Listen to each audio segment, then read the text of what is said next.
네, 최근에 에너지 시장이 굉장히 많이 바뀌고 있습니다. 전력 수요 이런 기사들 아마 보셨을 텐데요. 또 트레인 테크놀로지, 또 글로벌 캐리어 이런 기업들 한번 관심을 갖고 보시면은 또 그 산업 내 변화를 또 아실 수 있을까 생각합니다. 그 다음은 글로벌 투자 전략인데요. 주제는 2024 글로벌 전략. 그래서 지난 1, 4분기를 복귀하는 내용으로 택톤 투자자문의 남동준 대표가 발표해 주도록 하겠습니다. 네, 안녕하십니까. 택톤투자자문의 남동준이라고 합니다. 오늘은 좀 아주 심도 있는 내용을 얘기하는 건 아니고 1, 4분기를 지나면서 우리가 어떤 부분들을 놓쳤고 어떤 부분들이 이제 잘못 예측했던 것들도 있고 예측했던 것들도 있는데 그런 부분들을 하나하나 체크해 보면서 2, 4분기를 대비하는 그런 시간을 가지도록 하겠습니다. 2024년 제가 1월 달 그리고 2023년 12월 달, 11월 달 정도에 2024년 1분기를 전망하는 여러 가지 그 경제 전략 자료, 경제 전망 자료, 투자 전략 자료들을 쭉 뽑아서 컨센서스를 한번 이렇게 한번 모아봤습니다. 그때 당시에 저희들의 컨센서스가 경기 자체는 조금 슬로우하게 그래서 소프트 랜딩 이런 얘기를 많이 했어요. 물론 성장은 있지만 좀 깔아앉는 듯한 느낌으로 전망이 됐었고 특히 미국이 거의 1% 정도 그리고 중국도 5% 미만 한국은 약간 회복하지만은 여전히 2%대가 안 되는 그런 성장들을 이제 얘기했었는데 실제로 큰 변화가 일어났죠. 일단 1분기 미국 경제 성장률이 3.7, 3.8 이렇게 올랐고 또 중국 같은 경우는 4.78 하다가 5.3%라고 하는 놀라운 숫자가 나와버렸습니다. 우리나라도 회복되는 수준이고 유럽이 아직 침체기는 하지만 반등세를 보이고 있고 일본이나 기타 인도 같은 경우는 오히려 놀라운 숫자들이 나오죠. 특히 인도는 거의 한 8.3 정도로 경제 성장률이 올라 있습니다. 따라서 1, 4분기를 거치면서 전 세계에 있는 모든 은행이라든지 IMF라든지 하는 기관들이 경기 자체를 스트롱한 걸로 상향 조정하고 있는 상황. 이게 저희들이 이제 원래 전망했던 내용하고 좀 달라진 내용이죠. 그리고 이게 두 번째가 가장 포인트인데 금리 인하 기대로 11월 달부터 지난해 12월 1월까지 여세를 몰아갔던 가설들이 다 거꾸로 됐습니다. 한 1월 중순부터 2월 초순에 걸쳐서 금리 인하는 어, 조금 좀 시간이 걸리겠구나 하는 것들이 이제 2월 초부터 이제 발현이 됐죠. 그리고 지금 정도면 최근에는 이제 금리 인하는 완전히 물 건너갔다. 올해 안에는 이제 인하를 안 한다라고 하는 가정들까지 이제 나오고 있습니다.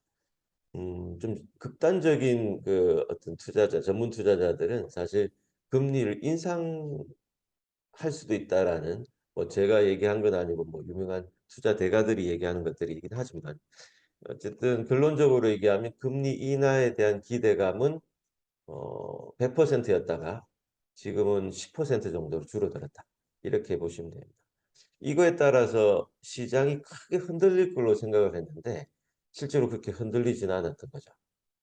여전히 견조한 흐름들을 이어가고 있다는 게 좀 신기할 정도입니다. 그래서 금리라든지 밑에 있는 물가에 대한 가설들이 안정되고 금리 인하를 하고 하는 것들이 거꾸로 됐음에도 불구하고 시장이 굉장히 안정적으로 이 우상향의 추세를 보이는 것은 맨 앞단에 얘기해 드렸듯이 경기 자체가 굉장히 스트롱한 겁니다. 경기와 금리 이 두 가지가 이제 막 싸움을 한 거죠. 근데 현재까지는 경기와 기업 실적이 이 금리나 물가의 불안, 부정적인 컨셉을 계속 상쇄시키고 있습니다. 특히나 이제 우크라이나에 이어서 중동 그 지역의 분쟁이 갑자기 발현되면서 지정학적 리스크도 완화될 걸로 생각하다가 심화돼 버린 거죠. 사실 저희들이 매크로 전망을 한 4달 전에 한 내용들이 다 반대로 바뀐 겁니다. 그렇지만 시장은 굉장히 안정적으로 우상향을 보였고 그게 핵심이 뭐냐면 경기가 예상보다 좋았고 그리고 거기에 따른 기업 실적들이 굉장히 스트롱한 겁니다. 이게 이제 우리가 3개월 전 예상과는 좀 달라진 부분들이죠. 정리하면은 경기는 좋았는데 음, 금리, 물가 지정학이 다 예상보다는 좀 완화될 걸로 예상했는데 그러진 않았고 오히려 좀 더 이렇게 그렇죠. 좀 변동성이 생기는 흐름으로 갔다. 이렇게 예. 정리하면 되겠네요. 그러니까 과거에 저희들이 지난해 뭐 10월 달이나 뭐 지난해 뭐 한 상반기 정도 돼서 이런 물가나 금리나 지정학적 리스크가 왔다고 하면 굉장히 큰 변동성을 보였을 텐데 1, 4분기의 특징은 그런 여러 가지 변동성을 줄 만한 요인들이 우리 예상보다 굉장히 악화됐음에도 불구하고 크게 훼손되지 않는 시장을 형성했다는 거죠. 음. 그래서 경기와 기업 실적이 올해 2024년에 가장 핵심적인 어떤 그 주식 상승의 기반이 될 거다. 이게 이제 1, 4분기에 보여줍니다. 네, 알겠습니다. 그래서 2024년도에는 초기에는 미국을 중심으로 해서 좀 경기 자체가 좀 가라앉을 걸로 생각하다가 미국뿐만 아니라 중국, 그다음에 인도, 유럽도 바닥을 기고 있지만 하반기 때는 금리 인하의 힘으로 성장할 걸로 생각하다 보니까 이 경기 자체의 성장에 대해서 우리가 베팅을 좀 해야 됩니다. 근데 이제 경기가 좋아지면 당연히 인플레이션도 같이 오는 거죠. 그리고 최근에 보면 중동 지역이라든지 여러 가지 분쟁 때문에 유가도 오르고 커머디티도 오르는 상황에서 물가를 잡지를 못하고 있어요. 그래서 우리가 인플레이션뿐만 아니라 금리가 상당 기간 동안 현 수준에서 내려오지 않을 거라고 생각을 해야 됩니다. 이 얘기는 거꾸로 얘기하면 국채 가격, 그러니까 우리가 채권 가격 이런 것들이 비싸지지 않고 어떻게 보면 계속 점진적으로는 이렇게 싸지는 단계입니다. 채권이 아니라 주식에 훨씬 더 포지션을 해야 된다는 얘기죠. 그리고 미국 중심의 아까 성장을 얘기했을 때 빼놓을 수 없는 게 아시겠지만 AI 산업입니다. 뭐 생성 AI, 그다음에 우리가 잘 아는 엔비디아를 통해서 하드웨어, 소프트웨어 관련된 산업들이 10%가 아니라 150%, 250% 분기 단위로 성장하고 있는 거죠. 이거에 대한 우리들이 이제 포커스를 계속 가지고 있고 그 종목들이 주도주가 돼서 미국뿐만 아니라 전 세계 시장을 움직이고 있는 거예요. 이게 이제 세 번째까지고요. 뭐 네 번째는 잘 아시겠지만 이제 뭐 국제적 분쟁들이 끝나는 게 아니라 적어도 미국 대선 전까지는 계속될 거다. 근데 전면전은 안 된다는 거예요. 계속 경제적 안보나 군사적 안보를 위해서 자기 나름대로 계산법으로 어, 좀 찌질하게 계속 분쟁이 이어가서 이것이 물가를 끌어내리지 못하는 가장 큰 또 요인이 되기도 합니다. 이런 가운데 이제 두 나라가 이제 또 중심이 되가 또 한번 볼만하죠. 일본이 이제 디플레이션 탈출을 하반기 선언할 가능성이 높을 정도로 인플레이션도 2% 이상 그리고 금리 수준도 올리고 그 가운데 아마 경제 성장이 제대로만 가동이 되면 30년 정도 잃어버린 일본의 어떤 경제가 디플레이션에서 인플레이션으로 탈출하는 가장 큰 변곡점이 있는 때가 아마 2024년이 되지 않을까 이렇게 생각하고 있습니다. 한 또 3년 정도 굉장히 힘들었던 중국 시장이 1월 달을 저점으로 해서 급속하게 반등을 하고 있죠. 이것도 이제 우리가 미중 간의 갈등보다도 전 세계적인 각자 도생의 어떤 혼잡한 노이즈 이런 것 때문에 우리가 중국을 등한시해야 되는데 최근에 중국이 또 구조조정을 통해서 일부 지표에서 좋은 신호등이 나오고 있습니다. 특히나 굉장히 안 좋았던 시점이 지난해 1, 4분기였거든요. 뭐 5월 정도 됩니다. 그때부터 안 좋았던 지표들이 기저로 올해 한 5, 6월 달부터는 좋아질 가능성이 있습니다. 그래서 이런 식으로 어떤 키워드를 머리에 두고 우리가 투자 전략을 짜야 된다 이렇게 생각합니다. 저 내용들을 보면 미국, 일본, 중국 굉장히 큰 어떻게 보면 글로벌 탑3 국가들의 어떤 경기 흐름이 좋고 기업 실적도 좋을 거다. 일단 네. 1분기를 보면 우리가 올해 연간으로 그런 흐름을 예측해 봐도 될 것 같다. 이렇게 봐도 될까요? 네네, 그렇습니다. 그래서 이제 전체적으로 나중에 말씀드리려고 했지만 그 상승 모멘텀은 상반기에 다 있다는 거죠. 따라서 이제 여러 가지 뭐 주가의 어떤 밸류에이션 때문에 어떤 고저가 있을 수는 있겠지만 기본적으로 우리가 주가를 움직이는 어떤 기본적인 핵심 요인들은 상반기에 모멘텀이 더 가속화될 가능성이 있다 이렇게 생각합니다. 그래서 상저하고가 아니라 상고하저라는 느낌으로 우리가 종목들을 좀 국가별로 자산 배분도 하고 투자 전략을 짜야 된다 이렇게 생각합니다. 그냥 4개월 동안 국가별 주식 수익률 그래프로 그냥 잠깐 보시면 니케이가 지금 현재 한 4월 20일 기준으로 플러스 10%, S&P 500이 6%, 그다음에 코스피가 마이너스. 마이너스입니다. 그다음에 네. 상해도 이제 저점을 기반으로 해서 그래도 한 4% 정도 이렇게 수익률이 올라와 있죠. 네. 이 1월 달에 보면 정말 이렇게 저희들이 이제 한국 시장으로서는 이제 굉장히 혼란스러울 정도로 차이가 컸었죠. 이제 우리나라는 바로 마이너스, 미국이나 일본 같은 경우 바로 상승세로 뽑아버렸기 때문에 굉장히 혼란스러웠지만 이런 추세가 지금 4개월 동안 지속이 되고 있습니다. 근데 이 추세가 올해 4개월만 이제 이런 추세가 아니고요. 2023년 국가별 수익률을 보더라도 1년 내내 저수익률이 유지가 되고 있는 겁니다. 니케이가 제일 첫 번째 1등, 그 다음에 S&P 500이 2등, 뭐 코스피가 3등, 상해가 4등. 가장 폭으로 따지면 마이너스권에서 0%권에서 이제 왔다 갔다 한 게 한국과 중국. 이게 4월, 올해도 마찬가지 거죠. 지난해 니케이나 S&P도 견조한 상승세를 보였는데 1년 4개월 동안 이렇다는 얘기입니다. 근데 요거를 다시 한번 더 길게 늘려보면 국가별 수익률입니다. 한 지금으로부터 5년 동안 거슬러 올라가면 또 이런 거죠. 똑같습니다. 그래서 우리가 매번 미국이 올라갔으니까 미국이 빠지고 중국이 많이 일본이 많이 올랐으니까 일본이 내려와서 우리가 밑에 있다가 다시 올라오고 이런 수렴 전환이 수렴이 아니고 실제로는 계속 간극이 벌어지고 있는 거죠. 누적 수익률이 점점점 벌어지고 있는 거예요. 따라서 니케이나 S&P가 사실 5년 동안 거의 한 70%, 80% 넘어가는 상승률을 보인 반면에 저희들이 겨우 한 20%, 상해가 0%인 거죠. 이런 변하지 않는 추세의 핵심은 아까도 말씀드렸지만 각 국가별로 어떤 지정학적 리스크도 있고 경기와 관련된 요소들도 있고 이런 것들을 우리가 잘 골라야 국가별 자산 배분이 주요하게 흐를 거라는 얘기입니다. 그러니까 뭐 정리하면은 미국, 일본 계속 많이 올랐다고 투자자들은 걱정하시는데 그렇죠. 5년 내내 계속 그 시장이 주도를 해왔다. 지금도 그렇죠. 주도하고 있다, 올해도. 그렇죠. 네. 이 주도하는 각 국가별의 특징들을 우리가 공부해야 됩니다. 그냥 한국이 그래도 뭐 반도체 잘 되지 않겠나? 이런 것들이 아닌 거죠. 반도체 잘 되지 않겠나 그 안에서 2년 동안 반도체가 안 된 거죠. 왜 안 됐을까요? 4년 동안 안 된 거죠. 글로벌 공급망이 바뀌고 우리가 아는 산업의 모양이 바뀌어 버린 겁니다. 우리가 알지도 미처 인식하지 못했던 AI라든지 생성 AI라든지 이런 기술적 혁신들이 우리나라 산업에서 아직까지 받아들이지 못할 정도로 세계적으로는 굉장히 급속하게 혁명 수준의 발전을 거듭하고 있다.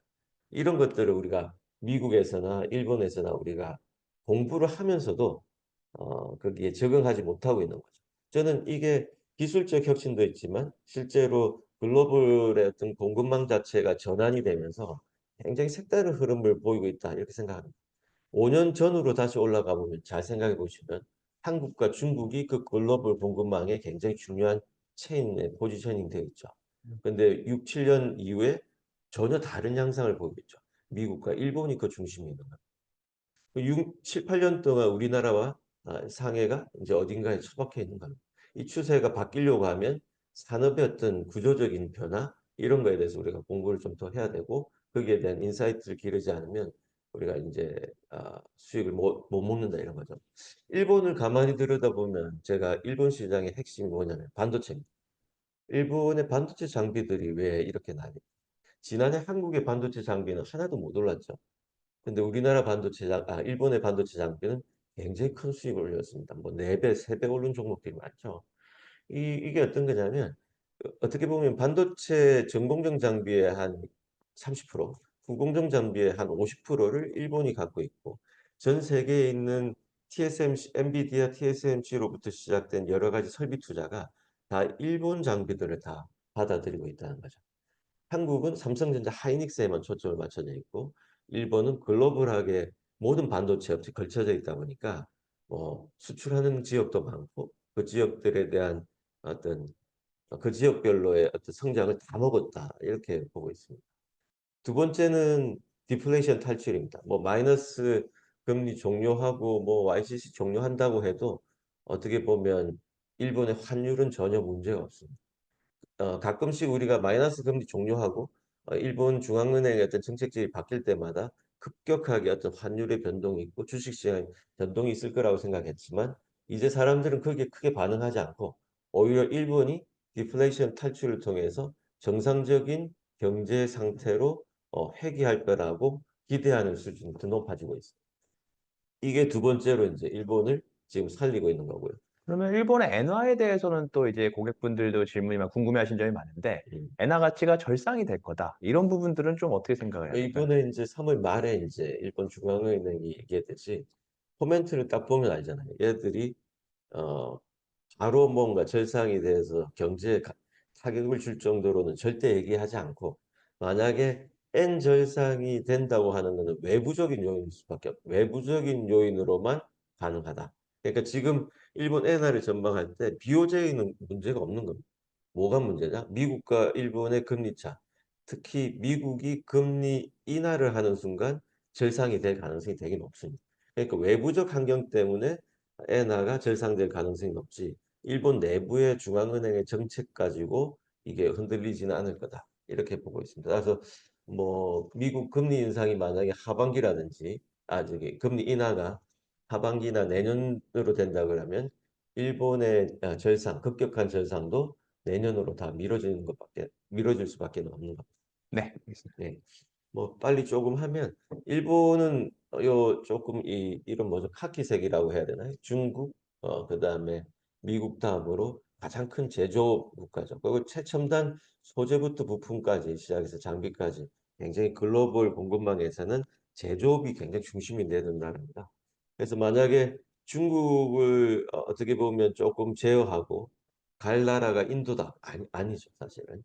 최첨단 제조를 해야 된다고 하면 일본밖에 없는 겁니다. 미국 입장에서는. 그러다 보니까 현재 글로벌 밸류 체인에서 굉장히 포지셔닝이 좋고 여러 가지 특히 반도체만 보더라도 최근에 일본 지역 내에서 반도체 투자가 제일 많죠. 그런 걸 생각하면 일본의 어떤 힘들을 느낄 수가 있습니다. 뭐 빠르게 얘기하면 아까 말씀드렸듯이 미국이 예상치 상회로 성장했고 최근에 가장 큰 예상치 상향이 이루어지고 있는 나라입니다. 저희들도 미국이 이 정도로 이렇게 강력할 줄은 몰랐는데 소매 판매나 주택 여러 가지 뭐 물론 뭐 좀 노이즈도 있긴 하지만은 이 정도로 강력한 성장 모멘텀을 가지고 있으리라고는 3개월 전에 아무도 예상을 못했죠. 그게 또 핵심이 이런 겁니다. 이게 지금 보면 AI 산업의 국가별의 어떤 투자 금액 같은 건데요. 이게 통계치가 이제 뭐 여러 가지 뭐 기관들마다 다를 수는 있지만 지역별로 AI에 이제 어떻게 보면 프라이빗하게 인베스트먼트한 금액 자체가 미국을 따라갈 수 없는 거죠. 저게 제가 느끼기에는 한 70조 정도 되는데 정확한 통계치라고 하기보다는 기관별로 다릅니다. 70조.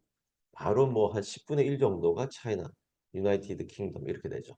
벌써 선점해 가지고 있고 각 기업별로 전 세계를 아우르는 AI 관련 밸류 체인을 가질 수밖에 없는 그런 상황입니다. 또 이렇게 천문학적인 비용을 감당할 나라가 미국의 기업들밖에 없는 거죠.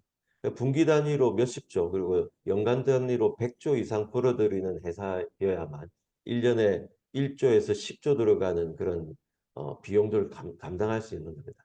이건 그냥 AI 트레이닝 비용만 가지고도 보면 2023년도에 제미니 같은 경우도 저게 아마 한 2천억 돈 정도 될 거예요. 근데 저거는 트레이닝 비용이고 실제로 데이터 센터나 기타 R&D 캐펙스 이런 거 다 합치면 1년에 거의 뭐 10조 가까이 든다고 봅니다. 이런 비용들을 감당할 만한 회사가 현재 미국밖에 없는 거죠. 그러면 AI는 앞으로도 돈이 더 들어간다. 단위당 비용이 그렇게 봐야 될까요? 그렇게 될 수가 있죠. 그래서 초기 세팅 비용도 비용이지만 그걸 이제 구축하고 또 유지 관리 보수하고 이런 것들이 뭐 어떤 회사는 1,000억 투자하고 어떤 회사는 2조 투자하고 그러면서 기술적 혁신이 2조 투자하는 것보다 1,000억 투자하는 AI가 훨씬 더 좋을 수도 있거든요. 하지만 현재는 돈 쏟아붓기 경쟁이 일어나고 있는 거죠. 과거 인터넷이나 뭐 PC, 모바일 이런 것도 마찬가지잖아요. 먼저 초기 선점을 위해서 어마어마한 비용들이 현재 스타트업부터 시작해서 빅텍까지 그리고 우리가 아는 매그니피스트까지 오늘 테슬라도 뭐 이렇게 실적 발표하고 얘기하면서 대부분의 돈들이 AI 관련되는 데 투자되고 있다. 이렇게 얘기를 하고 있는 거죠. 우리나라의 그 뭐, 이게 잘 나가는 이제 뭐, 이렇게 인터넷 회사 같은 경우는 1년에 1조 이상 투자할 수 있는 회사가 거의 없다고 보시면 됩니다. 이런 것들이 미국을 가능하게 하는 거. 최근에 중국은 뭐 당연히 뭐 이렇게 관심은 많지만 3년 동안 헤맸기 때문에 아무도 관심을 가지지 않을 겁니다. 하지만 첫 번째로는 우리가 그 사이에 중국이라는 나라가 시가총액 대비 비중으로 따지면 전 세계에서 가장 낮습니다. 한 57% 정도 되고 우리가 한 116%, 일본이 123% 이렇게 됩니다. 사실 그래서 과거에 대비해서 정말 이렇게 낮아진 밸류에이션이라는 점. 두 번째는 최근에 좀 아쉽긴 하지만 어쨌든 3월 이후부터 해서는 제조업 관련된 여러 가지 지표들이 예, 플러스로 전환이 되고 예상치 상회를 하고 있습니다. 그래서 어떻게 보면 중국에 대한 가장 큰 우려가 부동산 문제인데 부동산 문제는 아직까지도 사실 시그널로 봐서는 우리가 이렇게 전망하기는 힘듭니다. 하지만 올해 한 5월 달부터 지난해 가장 최악의 지표들이 올해 한 5월 달 정도부터 비조 효과로 그나마 플러스가 될 가능성이 있다는 점. 이것도 한번 꼭 봐야 됩니다. 근데 이렇게 시장이 안 좋음에도 불구하고 중국 시장의 또 핵심적인 종목들은 상승세를 이어가고 있습니다. 예를 들면 국유 기업 중에서 에너지라든지 IT, 금융 이런 회사들은 굉장히 시장이 뭐 2년 동안 죽었는데도 불구하고 이렇게 상승세를 이어가고 있습니다. 그래서 그 안에서도 우리가 어떤 성장의 어떤 기회들을 가질 수 있다. 이렇게 보고 있습니다. 2024년 2분기는 뭐 1분기하고 크게 달라지지는 않았는데요. 어쨌든 새로운 어떤 그 혁신에 대한 집중이 필요하고 현재 성장은 미국이 주도하고 있고 일본이 글로벌 공급망체에 대해서 수혜를 보고 있고 중국은 이제 헤매고 있다가 드디어 정신 차리고 한 2분기부터는 정상적으로 갈 가능성이 있다. 이런 정도로 어떤 국가별 배분. 그 다음에는 산업별로는 우리가 이제 여러 산업을 사도 좋긴 한데요. 예, 유동성이 많고 되는 시장에서는 되는 국가 시장에서는 이것저것 다 사도 됩니다. 하지만 어느 한 부분 특히나 한국 같은 경우는 굉장히 특별한 섹터나 글로벌 공급망에서 밸류 체인이 없는 회사를 사게 되면 굉장히 힘들 수도 있다. 이렇게 보고 있습니다. 그래서 이 안에 있는 내용은 참고하시면 될 것 같습니다. 이상입니다. 네, 알겠습니다. 감사합니다. 네, 비교적 많은 내용들을 저희가 전달드렸는데요. 앞전에 말씀드린 그 에너지 시장도 굉장히 변화가 많고 지정학적으로도 미국, 일본을 중심으로 많은 변화들이 진행되고 있습니다. 저희가 준비한 내용 여기까지고요. 2024년 4월 텍톤 정기 웨비나를 마치도록 하겠습니다. 감사합니다.